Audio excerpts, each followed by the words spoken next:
दोस्तों, अपना income tax return file करने के बाद में आपको ये एहसास होता है कि आपने अपना इनकम टैक्स रिटर्न फाइल करते वक्त किसी प्रकार की गलती कर दी थी। तो जैसे ही ये मालूम होता है, टेंशन हो जाता है, पसीने छूटने लगते हैं कि पता नहीं कब इनकम टैक्स डिपार्टमेंट से प्रेम पत्र हमारे को रिसीव हो जाए। तो दोस्तों, डरने की बिल्कुल भी जरूरत नहीं है। इस वीडियो में हम जानेंगे कि अगर इनकम टैक्स रिटर्न भरते वक्त आपने कोई गलती कर दी है तो उसको हम कैसे सुधार सकते हैं, कब तक सुधार सकते हैं और कितनी बार सुधार सकते हैं।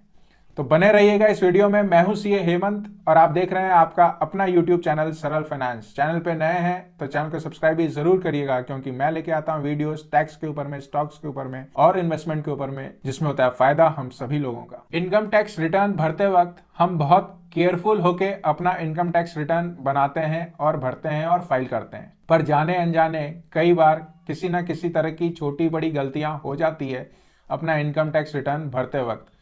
कई बार लास्ट डेट के प्रेशर में, हड़बड़ी में, तो कई बार किसी और कारण से किसी न किसी तरह की गलती हम कर देते हैं अपना इनकम टैक्स रिटर्न भरते वक्त। तो जैसे ही आपको पता चले कि आपने अपना इनकम टैक्स रिटर्न भरते वक्त किसी तरह की गलती कर दी है तो उसको आपको टाइम रहते जल्दी से जल्दी सुधार लेना चाहिए। तो कैसे सुधारेंगे ये गलती, आइए जानते हैं एक एक करके। दोस्तों, फाइनेंशियल ईयर खत्म होने के बाद में आपको पूरा एक साल मिलता है अपना इनकम टैक्स रिटर्न फाइल करने के लिए। मान लीजिए मार्च में फाइनेंशियल ईयर खत्म होता है तो जुलाई तक ड्यू डेट होती है इनकम टैक्स रिटर्न फाइल करने के लिए। जो लोग जुलाई तक नहीं भरते हैं अपना इनकम टैक्स रिटर्न, तो वो आने वाले मार्च तक अपना इनकम टैक्स रिटर्न भर सकते हैं विद पेनल्टी। अगर आप दिसंबर तक भरते हो तो पेनल्टी 5,000 रुपए है। अगर आप जनवरी से मार्च के बीच में अपना इनकम टैक्स रिटर्न भरते हो तो पेनल्टी 10,000 रुपए है। तो आप पूरे एक साल अपना इनकम टैक्स रिटर्न भर सकते हो और जैसे ही ये साल खत्म होता है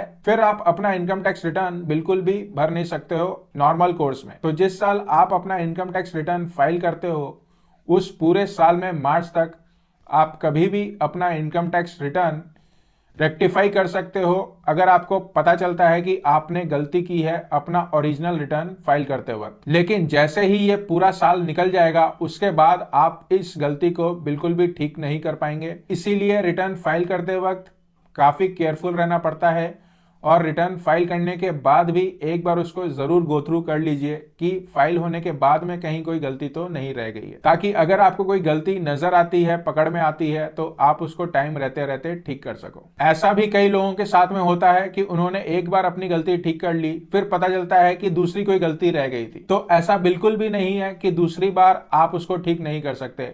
आप चाहे तो 2 बार, 3 बार, 4 बार, 5 बार, जितनी बार चाहें आप अपनी गलती सुधार सकते हो समय सीमा के अंदर में। नंबर ऑफ टाइम्स अपनी गलती सुधारने का कोई मैक्सिमम लिमिट नहीं है।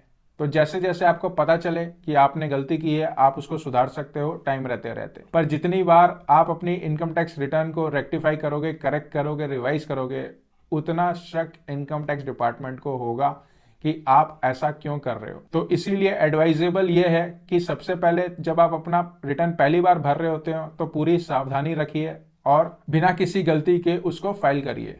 उसके बाद किसी कारण से अगर आपको पता चलता है कि कोई गलती रह गई थी तो उसको ठीक कर लीजिए। पर नियमों की अगर बात करें तो आप उसको कितनी भी बार ठीक कर सकते हो समय सीमा के अंदर में। इनकम टैक्स रिटर्न में जो गलतियां रह जाती हैं उसको सुधारने का तरीका बिल्कुल और बिल्कुल सेम होता है जैसे आप अपना original income tax return file कर रहे होते हो। सेम उसी तरीके से आपको अपनी रेक्टिफिकेशन रिटर्न या रिवाइज रिटर्न फाइल करनी होती है। पहली बार जब आप रिटर्न फाइल कर रहे होते हो तो उसको ओरिजिनल रिटर्न कहते हैं। उसके बाद में जितनी भी बार आप उसको रिवाइज करोगे, चेंज करोगे, उसको रिवाइज रिटर्न कहते हैं और उसका सेक्शन होता है सेक्शन 139(5). तो सेक्शन 139(5) के अंदर में आप अपनी रिटर्न कितनी भी बार रिवाइज कर सकते हो समय सीमा के अंदर और उसका प्रोसेस बिल्कुल सेम होता है। अलग से कुछ भी नहीं करना होता है। जो आपकी रिटर्न भरी गई थी उसमें जो भी चेंजेस हैं वो आप वापस फॉर्म में डाल दीजिए। जो भी आपको चेंज करना है, ऐड करना है, डिलीट करना है, वो फॉर्म में डाल दीजिए और उसको सेम उसी तरीके से अपलोड कर दीजिए, ई वेरीफाई कर दीजिए और अगर ई वेरीफाई नहीं कर पा रहे हैं तो साइन करके सीपीसी बेंगलुरु भेज दीजिए। तो दोस्तों, अगर आपकी जानकारी में